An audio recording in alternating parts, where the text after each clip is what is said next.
As most of you will have heard by now, early this morning in a midnight screening of The Dark Knight Rises in Aurora, Colorado, a man shot and killed 12 people, leaving dozens of others injured. At first, I hesitated to make this video. It's a sad topic, it's a difficult topic, it's tragic. What could I possibly say? How is it my place to say anything? But as I read reactions and thought about it more, I felt a responsibility as a member of the Harry Potter Alliance, an organization that is helping to lead the movement of fan activism, to say something. To at least express the thoughts and fears that I am personally grappling with. In fan activism, we talk a lot about bringing stories to life to change the world. The shooter's motives are unclear and will probably remain that way, but as someone who makes parallels between story and real life, it is impossible for me not to notice that such a senseless, grotesque act resembles something straight out of a Batman film or Batman comic. It brought the story to life, and it has changed our world. But I don't think the shooter was trying to impersonate a Batman villain. Maybe in some diluted way he was, but I don't think the story is to blame here. As Anthony Lane said in The New Yorker today, no film makes you kill people. More likely, the shooter was taking advantage of one of our happiest collective activities. The movie theater has always been a place of escape. For a few hours, you can live in another world away from the hardship of your life or the world at large. In recent years, the midnight release has become a very popular social activity, particularly in enthusiastic fan communities. When I saw Batman last night with a group of Harry Potter fans, we all shared stories about going to Harry Potter midnight releases for the past 11 years,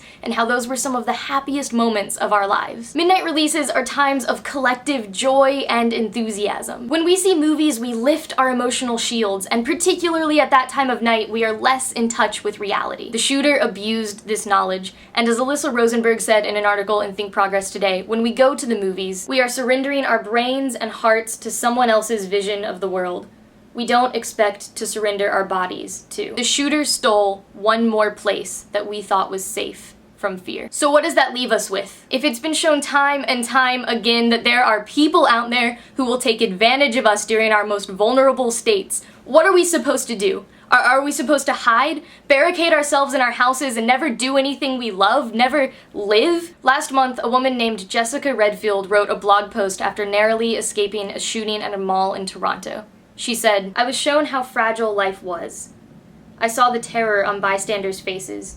I saw the victims of a senseless crime. I saw lives change. I was reminded that we don't know when or where our time on Earth will end, when or where we will breathe our last breath. I say all the time that every moment we have to live our life is a blessing. So often have I found myself taking it for granted.